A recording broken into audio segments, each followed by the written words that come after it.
session. And of course, Tutor Ellie, ano ba yung topic natin for the session? We will be dealing about evaluating views. Pero before that, we have first to have a review about what happened or transpired from last week's session. Okay? So ano yung Tutor Ellie? So ayun, we discussed about alam to ng mga students natin from last week, inference. And of course, it is the process of, drawing a conclusion. However, hindi lang to basta-basta drawing a conclusion. They inferences must be based on available evidence or pieces of evidence plus your previous knowledge, observation, and experience. Hindi pwedeng mag-infer ka lang without any data supporting details or any pieces of evidence that would support your inference or your statement. Okay? So we also discussed that inference, it means also going beyond the words, reading between the lines in order for us to make judgment. Sabi nga nung last time, hindi tayo, sabi nga, for sure alam nyo to na, sabi ni Tutor Joe, wag dapat tayong judgmental. Ano po? Wag din tayong assuming on wag din tayo assuming about a particular character or person or issue or something. Wag tayong judgmental and assuming. Dapat meron tayong basis for that judgment. And sabi ko nga, these are conclusions based on evidence and logical reasoning. So don't forget about those takeaways that we've learned. So we gave an example last week. Yan. So there are many ways to infer on a particular situation or statement or dilemma, we can arrive with one correct inference. However, if we are given more evidence or details, okay, so we were able to answer that. And how could we know, Tutor Ellen, Tutor Joe, that we are already inferring? So these are the things that come into your mind para ma-sure natin that you are already making an inference. So we were able to discuss that. Okay? And ayun nga, we had this additional activity and we inserted the story about the little prince in which the little prince draw, you know, like that. It looks like a hat. And he told the adults, pinakita niya sa mga adults, sa mga matatanda, that he was with, and he asked them if his drawing scared them. So sabi naman ng mga adults, why be scared of a hat? And they keep on laughing on the little prince. However, it was revealed that the picture or the drawing was not a picture of a hat. It was a picture of a boa constrictor digesting an elephant. So this has something to do with judgment. Tama ba? Na hindi tayo pwedeng maghusga easily without researching or providing data or looking for details or data or pieces of evidence. Tingnan natin. Okay, ano ba Tutor Ellie yung ginawa ng ating mga students sa grade 9? Ano yung pinagawa? Given that they have to draw a thing or things that scare or scares them the most inside the hat. Okay? Same with the Little Prince. Ako, natatakot ako dito kasi imagine it's a boa, it's a snake, a big snake swallowing the entire elephant. Sino naman hindi matatakot doon? So in the eyes of the adults, it's just a mere simple hat, but in the eyes of the Little Prince, yun sa kanya based on his personal knowledge and observation and his drawing, nakakatakot pala yun because the snake swallowed an elephant. Okay, so ito yung mga outputs sa ating mga learners from last week. So they submitted this outputs the moment we finish our tutorial last week.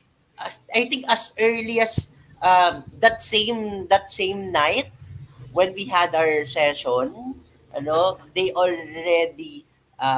did already submit an output. So imagine they're fast when it comes to drawing. And yan, sabi nila dito, they're scared of their mother. And they put justification naman. They didn't just, kanina tong output natin from Marian Velasco Taguba. Okay, takot daw siya sa mama niya, but she gave a justification naman. Why? Okay. It's because perhaps, uh, you know, perhaps when we do something bad inside inside our house, or we're not able to do our chores. So doon nagagalit talaga yung mom natin or yung mothers natin. So some says like Mary Queen Angeles from Alibadbad National High School, sabi niya it's darkness, it's the deep sea na kinakatakot niya talaga the most. How about the others, Tutor Ellis? Nasaan na kaya yung iba? So also meron dito like sabi ni Chris Emmanuel, he's scared of clown. Ito ba? It's clown. Wala naman siya nabigay pero I think it's a clown. And sabi naman dito ni Graciela, he drew something like, you know, it's a dragon inside the cave. So very creative naman to. Maybe Graciela uh, uh, likes drawing a lot, or she reads a lot of comics or drawings or animes, kaya natatakot siya dito. Very imaginative of that, Graciela, ha? How about this one? Okay, may, you know, Joylene Pagalyaman drew, you know, as a cute frog. A cute little frog inside the hat. Joylene, nandyan ka ba, Joylene? So, dinrawing mo yung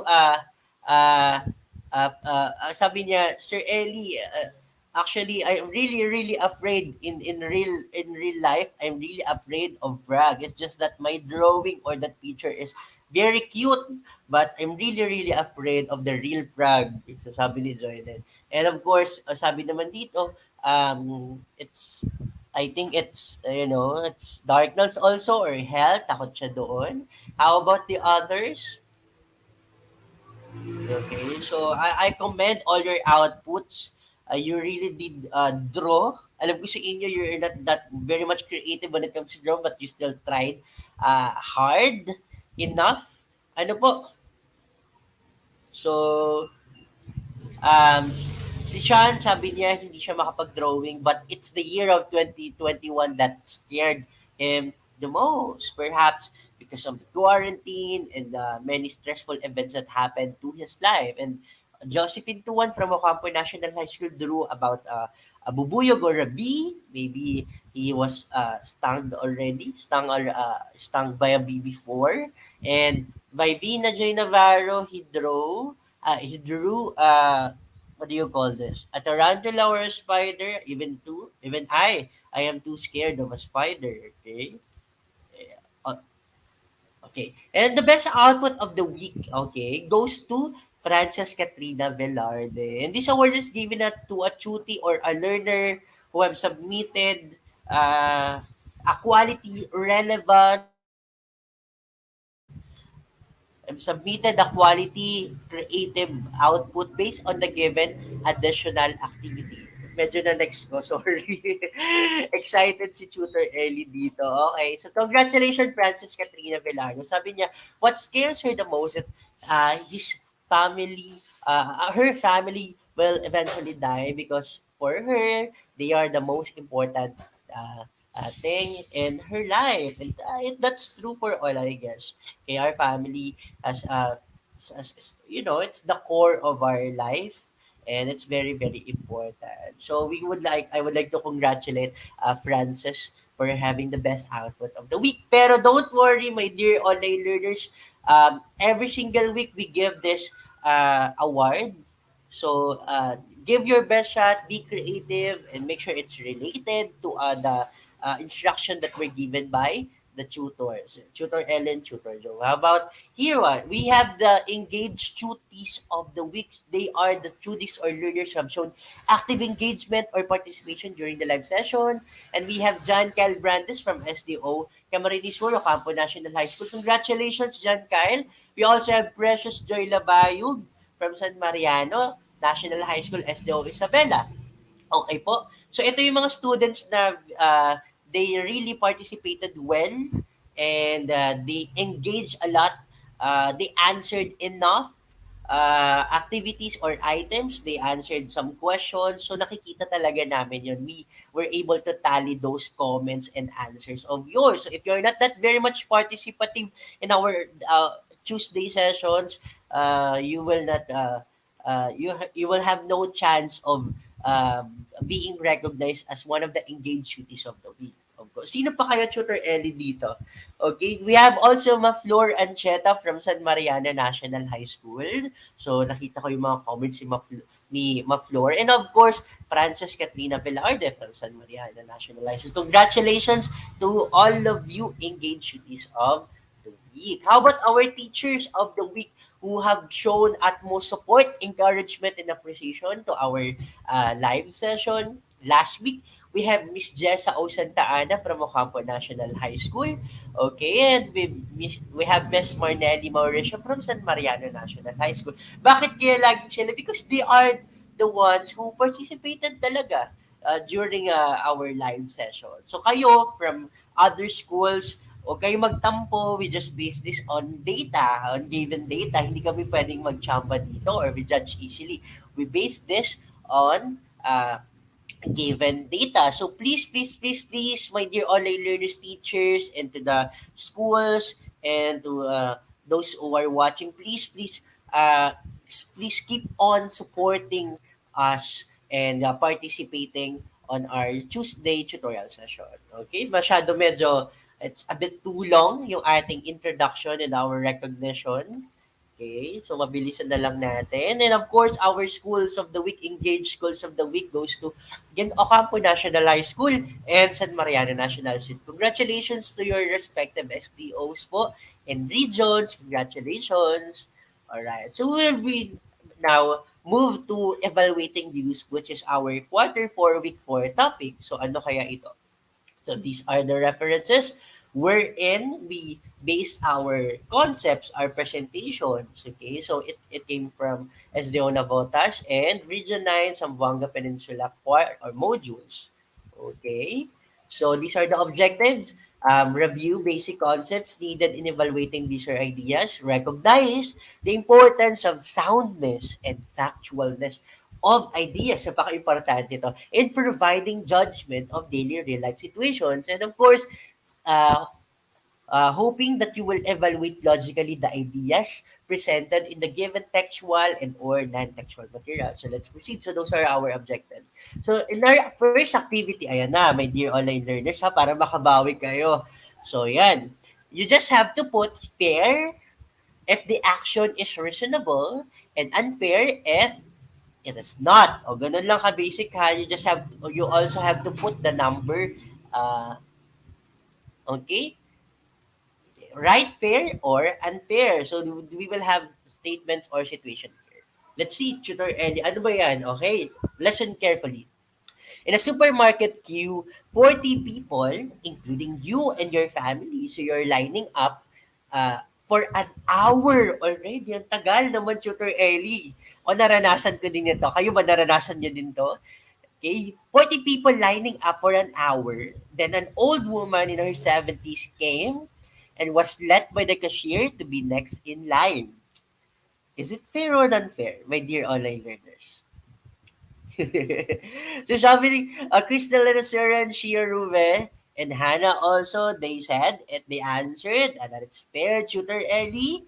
Okay, it's fair. Bakit kaya fair? Could you please also cite or comment your reason or your ideas? Why do you think it's fair? Okay, they all say it's fair. Queenie also said it's fair. Cite also your reason pala why do you think it's fair or unfair. Okay, so it's fair for you that an old woman in her 70s came and she was prioritized by the supermarket cashier. So it's fair. So sabi dito ni uh,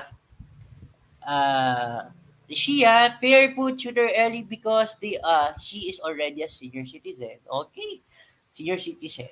Okay. Yes, it's because the old woman is a priority. Correct. Because we have a legal basis for that. You know, senior citizen they have the privilege to be prioritized in a line, whether it's in the market or in the drugstore or wherever. Okay, kasi matatanda na sila. However, what if we change the case? She had 4 large carts of goods. Do you think it's still fair? Or do you think it's already unfair? Papaunahin natin yung matanda. Or hindi kasi yun. She had 4 large carts of goods. Do you think it's still fair, my dear online learners? O sabi ni Graciela, because she's not that strong. Mm-hmm. Still fair, okay? Still fair, shooter Ellie, because she's still a senior citizen. It's a privilege, shooter Ellie. Okay, that's your view. She's old and it's difficult to stand for long, especially in the for elders. Tama naman sabi ni Isan Tabasan. Okay, so most of you answered that they are, that this situation is fair. How about this one? Your mom came home carrying a bag of groceries. Your younger brother was called to first pick whatever he wanted to have before you, because as what your mom says, he is the bunso. He's the bunso. Do you think, grade 9, do you think this is fair or unfair, and cite your reasons? Sabi Crystalline, agad-agad, she commented, Tutor Ellie, it's unfair. Why do you think it's unfair, Ma Flor and Ashley, Vina? All of them actually answered, no. Precious Joy Labayog said, it's fair. Oh, fair naman daw, sabi ni Precious. Why do you think, Precious, it's fair? And the others, why do you think it's unfair? Mhm. Hello, Antoinette from Pulong Buhangin National High School, SDO Bulacan. Yan. Parang minsan na lang nakakita ng students dito from SDO Bulacan. Hello, learners from SDO Bulacan, especially from Pulong Buhangin National High School. Looking forward for your comments and participation. So sabi ni, ay, okay ma'am, Marnelli, noted po, Ma'am Marnelli. Noted po. Thank you for that. I will edit that and revise by next time. Thank you for the correction. Okay, so it's unfair. Unfair. Why do you think it's unfair? Bakit? Perhaps siguro dito dahil sinabi nyo na the reason of your mom is because he is the bunso. So he was prioritized. So he was the one to given the chance to pick whatever he wanted, and grocery pack or goods that were brought by your mother. Unfair. Okay. How about this one? Okay, there's an additional detail here that says your younger brother is 4 years old. Same situation, however, we added a sentence and it says that your younger brother is 4 years old. Do you think it's unfair? Okay, so sabi ni Azel Kabasag, we have different preferences. So still, depende pa rin yun sa context or the background of the family, if that's something normal or not. Okay, fair na daw. Welcome, Ma'am Marnelly. Salamat po. Unfair pa din, sabi ni Graciela. Why do you think, Graciela, it's still unfair? So you could actually put your comment or your reason on the comment box. Okay, there's no right or wrong answer because it's your views and your opinion and it must be based on facts or, personal knowledge or observation. Sabi ni Sherilyn Esteban, unfair tutor Ellie because parents should treat their child fairly so that one can get jealous. Mhm. You have a point. I believe on that also. Sabi ni Crystalline naman, however, Crystalline objected that Tutor Ellie fair kasi bunso ako. So, bunso pala kasi siya, kaya okay sa kanya yun. Okay. So yun, we have different, varying opinions. Okay, it depends on our situation, on our background. Okay, hello Abby from Ocampo National High School. Fair. Okay. How about this one? Our last situation. You and your family visited your uncle's house and the province. Sorry for the repeated word. Upon seeing you, he had a surprised look, bantered about your large belly, fat arms, and, double chin. He told you to take off weight. So, sabi niya, magpapayat ka raw. Pumunta kayo dun sa bahay ng uncle nyo. Doon nakita ka na siguro mataba ka. Sinigawan ka, "Uy, ang bakit ang taba mo na, Ashley, Trisha, Jerilyn, Precious, ba't ang taba mo na? Magpapayat ka nga." So do you think it's fair that your uncle, you know, The tutor made din sa background, sabi niya, aray, same sentiments. Do you think it's fair? Okay, most of you, Chris, Emmanuel, Shira, Vina, and the rest of you answered, it's totally unfair, Tutor Ellie. Bakit kaya? Why do you think it's totally unfair? Is it okay for your uncle to, to comment on your appearance or to comment if you're fat or you're very thin? Is it okay for you? Oo, tito ba? Oo. Unfair. All people should respect.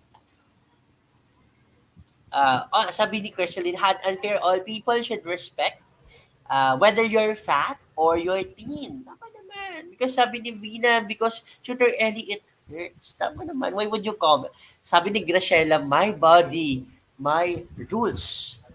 Okay? My body, my rules. Alright. I like this answer of Shia. Tutor Ellie, we promote uh, uh, no to body shaming. That's right. Or it could be, sabi naman ni Precious, she has a different opinion or view about this. Sabi niya, it's fair. Maybe he's just concerned about your health. Pwede naman ganun. It could be. Okay, sabi ni Queenie, it's offensive for telling someone to lose weight. Okay, it's offensive for. And no to body shaming. Okay? And we put another, sabi dito, he is also obese. That's the plot twist of the situation.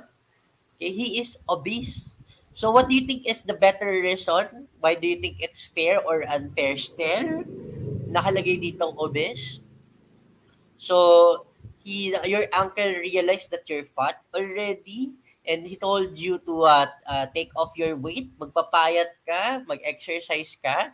Tapos sabi niya dito, and another info, siya pala ay obese. Okay?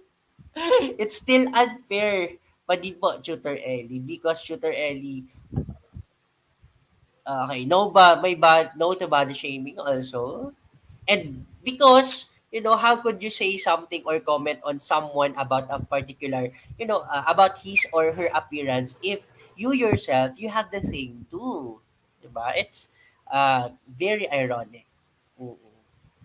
Sabi ni Tutor May dito, maybe it's fair if it's done privately. But if your uncle publicly, humiliated you or publicly shouted at you that you're fat already, magpapayat ka na, Antoinette, Vina. So, Princess, ayun. We must care for our health. That's the bottom line, man. We must care for our health. Yeah, okay. Most of us would argue that those events are really unfair and they do happen in reality. So unfairness really do exist in our world. Do you believe in that? Unfairness really do exist in our world. So there are actually unfairness really happens. It does happen. Okay? When we say unfairness, this is the lack of equality or justice.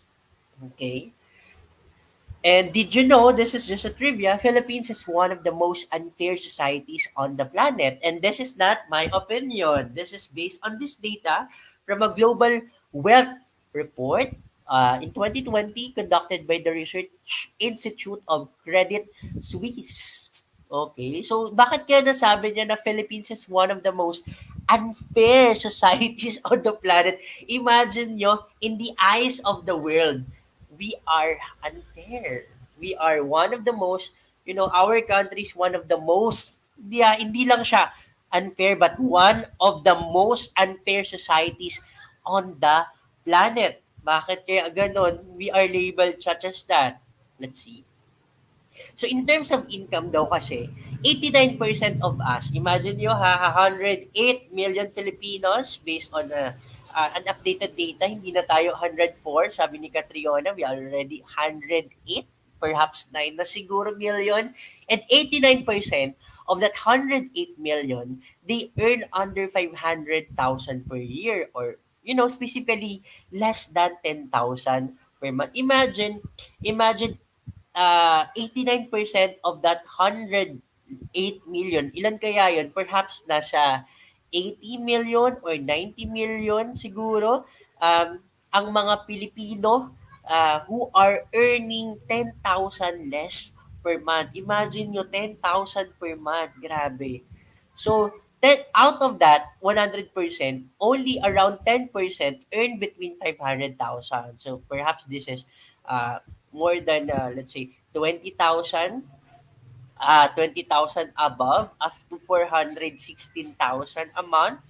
So, yan, 10% lang ng Pilipino ang may ganong kakayahan na may ang income nila per month ay nasa 50,000, 100,000, 200,000. 0.7%. Ilan kaya yun ng 108 million? Compute nyo nga, may mathematics tayo dito. Okay? 108 million times 0.7%. Oh, okay. Ilan kaya? Or 0.07. They earn between 5 million and 50 million. So, kita nyo, and because of that, we are labeled. Imagine, napakarami ng mga mahihirap sa Pilipinas. That's why we are labeled as one of the most unfair. Bakit ang taas ng mga taong mahihirap sa Pilipinas based on their income? See? And how did the Philippines become a society so severely imbalanced? So this is according to a data also. It was designed that way by the narrow elite who write our laws. The law and the many regulations that govern businesses were purposely written to favor big business and eliminate competition. This data came from Andrew J. Masigan, who is a Filipino economist. So yun pala, no, tama naman, no. So yung mga mayayaman, sila yung nagko-control ng ating mga batas. So nagfi-favor sa kanila yung mga papagawa nila mga subdivision, yung papagawa nilang mga business, no, especially when they run in politics, connected yan doon. Okay? So sila yung namamahala ng lahat because they have a firm power because they're in the position. So, yun, pati yung business nila, ini-involve nila dun sa trabaho nila. Which, in some way, kapag inuna nila yung business nila o yung sarili nila, there are a lot of Filipinos that will be affected of that decision. It's a very, very selfish decision. Ano po? So, ayun. So, we are talking about evaluation. So, a while ago, you have given in your comment box some of your evaluations or personal, your reasons. And when we talk about evaluation, we determine the value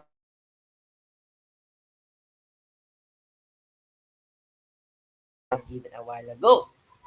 It helps us understood the word, quality, significance, amount, degree of or condition of any intervention desired to tackle a societal or a social problem.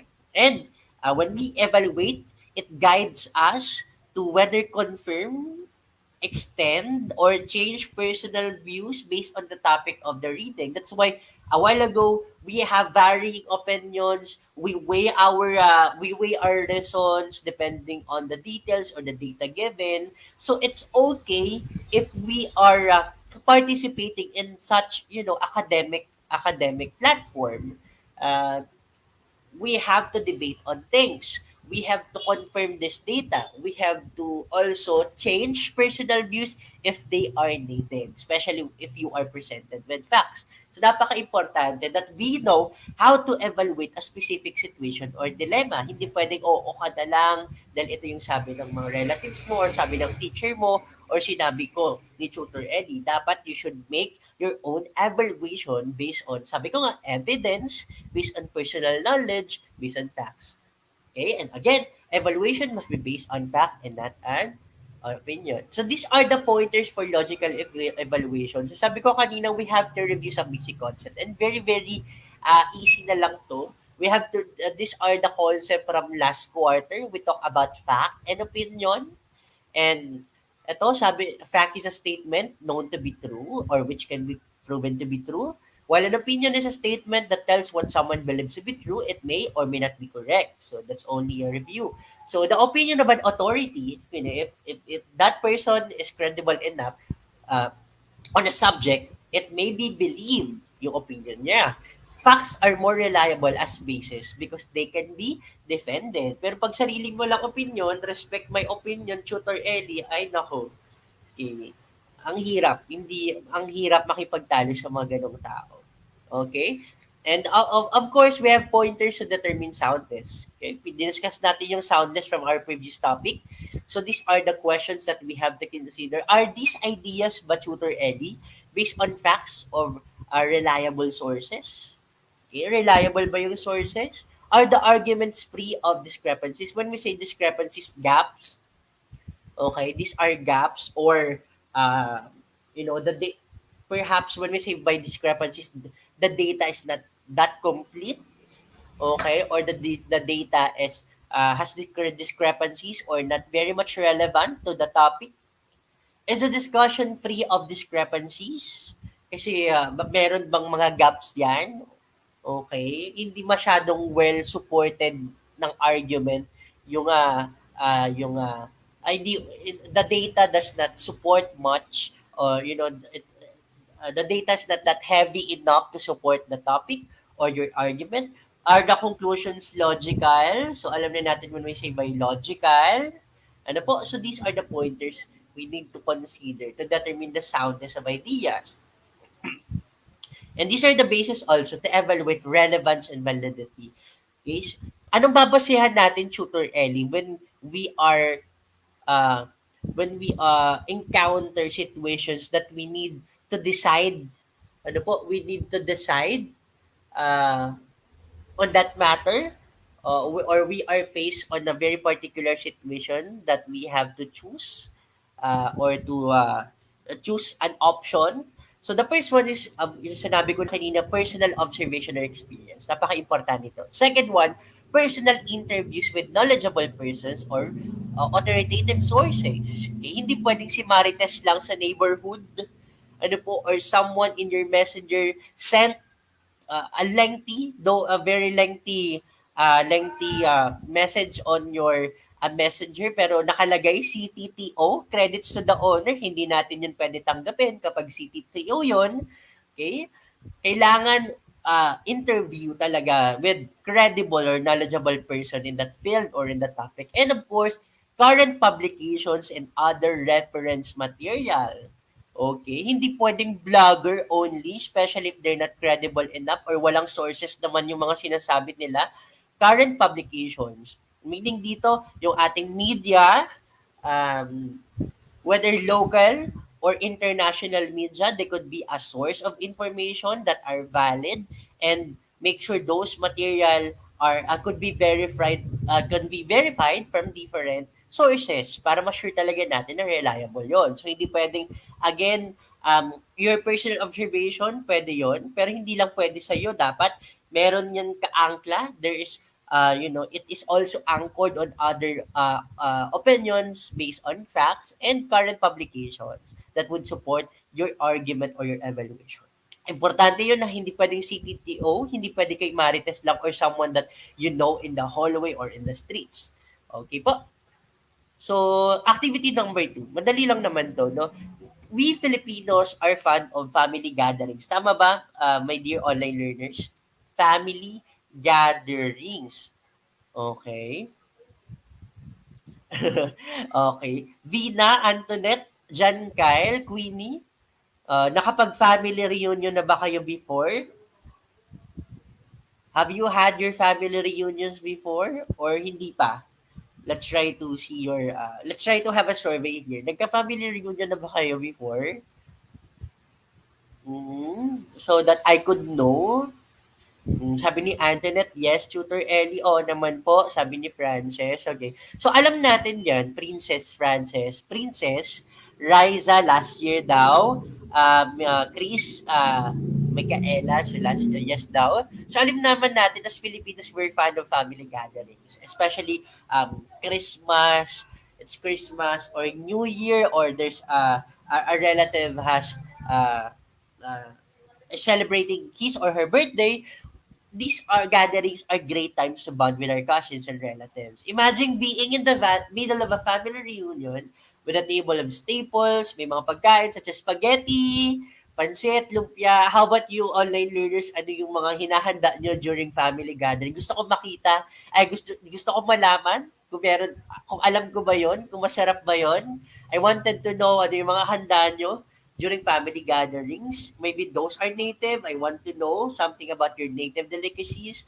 However, as we grow older, my dear online learners, we start to hear our relatives' unsolicited opinions. Ano kaya to Tutor Ellie mga unsolicited opinions na to ng ating mga relative when we encounter them during um family reunion. Sabi dito, "Hi Sir Jester, hello." Yung ating tutor, original tutor ng English 9. Hello tutor, Jester. So yun, so sabi nila it's gram, carbonara, spaghetti, Shanghai, tutor Ellie, adobo. Adobo. Salad cake, Shanghai cake. Nakakagutom naman. It's 3 in the afternoon. Bibingka po. Okay, so ayun, we start to hear our relatives unsolicited opinions. Okay, so identify what kind of Filipino trait during family reunion is manifested in the following statements or conversation. And justify, my dear online learners, if they are good or not. So for sure, ito yung mga bagay na naririnig natin during family reunion. And of course, for sure you will agree. The first one, okay. So, Tito Juan, madali lang kasi work ko. Di nagkita-kita sila during family reunion. Sabi ng tito na isa, your uncle. So, madali lang kasi work ko as secretary of the CEO. Kaka-promote ko lang last month. Then, here's your tito number two, responding, oh really, I will be promoted also next week. Next week as head of the communication department of our company. We could buy another house. What Filipino trait or is demonstrated in this conversation tungkol kaya to saan? Tingnan natin yung we'll try to review our instruction. Okay? Napindot ko na tuloy. Yeah. Identify what kind of Filipino trait during family reunion is manifested in the following statements. Okay, what kind of Filipino trait during family reunion is manifested in the following statement and justify if they are good or not. So sabi dito na nabigay ko na bragging about achievement. Do you think bragging about achievement is good or not? Yep, Shia and Michaela, the two titos or uncles talk about work. Okay. Ito naman, it's about work. Do you think bragging about achievements? Okay, ako, ganito ako. Secretary na ako, na-promote ako ngayon. Ako, ang galing ng dami ko ng awards ngayon. Do you think it's good or not? And what do you think the reasons are behind your answer? Hazel, achievement is good, Shooter Ellie. Achievement is good. Okay. Sabi naman ni Sherilyn, it's not. Sabi ni Martian, it's good. Michaela, it's good. Okay. Mm-hmm. It's good. With a question mark, Princess Elijah. Okay. John Kyle Brandes bragging about achievement. I think it's good. Good pero depende po sa tao. Tama naman. It depends on how those achievements were delivered. Diba? Kung ganito naman yung pakasabi, like, Ermeline, let's say Ashley. Ashley, nagkita tayo family reunion. Madali lang yung work ko. Kaka-promote ko lang last month. Then sabi naman isa, talaga, ako nga, I will be promoted then next week as head of the, makakabili na kami ng bahay. Diba? It still depends on how it is delivered. So not good, it's good. And okay lang naman yun kasi family reunion daw. That's a blessing. Dapat thankful po. So it's okay ang bragging about achievements. And it would not be good kapag mayabang ka na talaga na gusto mo nakikipag-compete ka. Naririnig nyo ba to during family reunion? Yung ganitong klase ng usapan na parang nagyayabangan ng achievement? Naririnig nyo ba to during family reunions? I see. Okay. Okay. It's not good, Shooter Ellie, kapag nagyayabangan na. It's okay. Kung very humble naman, Shooter Ellie, why not? Okay lang naman yon kasi we're family. So yun, we have different perspective. How about ito? Ito yung one of the famous statement of mga tita nating Marites every time we go to family reunion. For sure, narinig nyo na din to, dear online learners. Kailan ka na mag-aasawa? Have you heard of this already? Kailan ka na mag-aasawa? Eh, hindi nyo pa to narinig. perhaps hindi sa inyo. It's not directed towards you because you're still so young. Pero for sure you have heard of this in your older relatives na sabihin sila, oh, kailan ka na mag-aasawa, kailan ka na mag-aanak. 'Di ba? Do you think it's good or not? And this is something to do about yeah, pressuring to get married at a certain age. Okay, it's okay ba to pressure someone to get married? Like, oh, mag-asawa ka na. We believe it's not. Okay, it's not good. Ano bang pakialam mo kung mag-aasawa ako or hindi? Hindi pwedeng ganun ha. Papakialaman natin yung buhay ng ibang tao. Not. That's not good. Okay? Tama. Okay? Not good po, tutor. Alright. So, we have the same answers.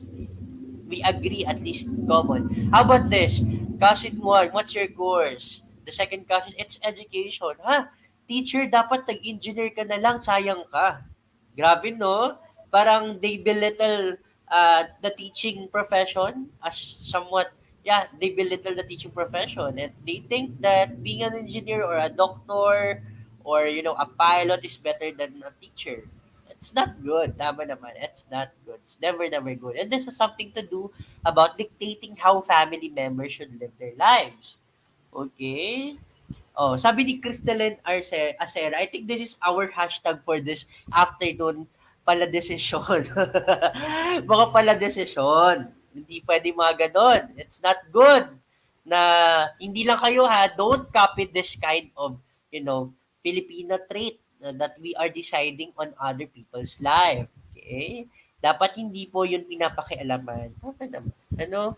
Because maybe, alam nga naman, maybe it's not of your interest to be an engineer or to be a doctor or to be a lawyer. You wanted to be to be like us, teachers. And we are so proud that we are teachers. Napakalaki ng role na ginagampanan ng mga guro, especially right now. Okay, it's good. Okay, being a teacher. Okay, just to wrap up, not all the things we had grown up are right and proper. Tama ba yon? There are many things in our childhood, in our elementary days, in our high school days, we have a lot of things na kinalakihan natin, but not all of those are right and proper. Okay? Not all of those are right and proper. We just became used, the next go, we became used to those that we think nothing is totally wrong about them. Nasanay lang tayo. Kaya tingin natin, tama lahat yon. Tama yung sabi ni mama, tama yung sabi ni uncle, tama yung sabi ni tito, ni tita, ni lola. Okay? It's normalized in our system. So, we think that's nothing wrong about them. Pero hindi pala, no? Okay, we have to address toxic behaviors inside our family first. So, sabi ko nga, as we evaluate yung mga magja-judge tayo, we provide judgments or conclusion sa ibang tao, pero first, we have to fix first ourselves, our family first. Okay, we have to address those toxic behaviors inside our family. And we must stop upholding hurtful, toxic practices as simply part of the culture. Normal na kasi to, Tutor Ellie. Normal eh. Normal yun sa bahay namin. Sa amin sa bahay, sabi ni Vina, normal to sa bahay namin. Okay lang naman yan. Okay lang, hayaan na natin yan, sigurang bibiro lang. Pero it's not. It's actually toxic. It's actually hurtful. Ano? And hindi to pwedeng maging part ng culture natin. Kasi sabi nga, there is a good culture and there is a bad culture. And if this happens, and if this particular activity or trait or characteristic is bad, then we should let go of it. Okay? We should let go of those bad habits. Okay? Doon tayo sa good culture. Okay?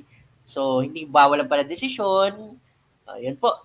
Okay. In evaluating our views, the critical evaluation of ideas and arguments and points of view is very important to be autonomous thinkers, as critical thinkers, independent thinkers.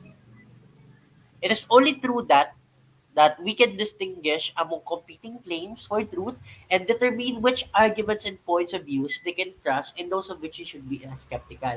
Sabi ko nga, we should not believe easily on things that are said by our parents or are said by our relatives or someone we know along the street. Dapat we have to be critical thinkers. Pag-isipan natin, logical ba to? Is this reasonable? Is this fair or unfair? Is good or not? Tingnan natin, research tayo sa internet if this is okay ba? Or hanap tayo ng someone who's a professional when it comes to that field. Ayun. We should be skeptical sa mga bagay-bagay. And this is our additional activity just to wrap up. Ano po?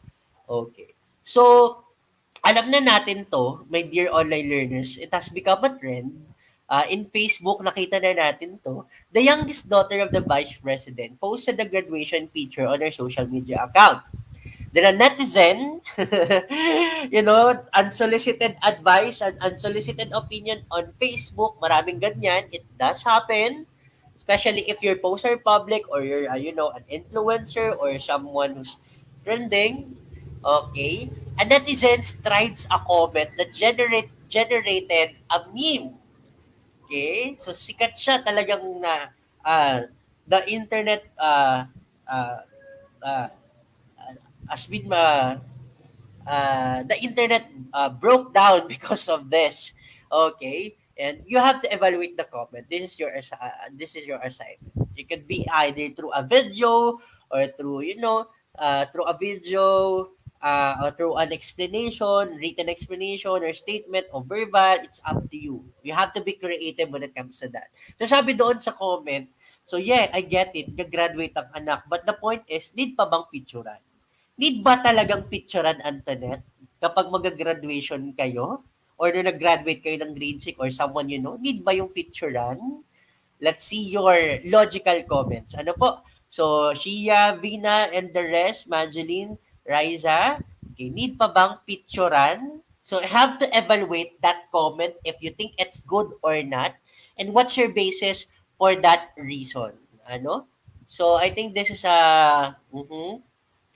Dito is a good, very relatable example kasi trending to sa ating sa Facebook, sa internet. So ayun, that's a wrap, my dear online learners. So we talk about evaluating views, the importance of it. We have cited some real life situations that we could apply about how apply our, critical thinking when it comes to evaluating situations or views of other people.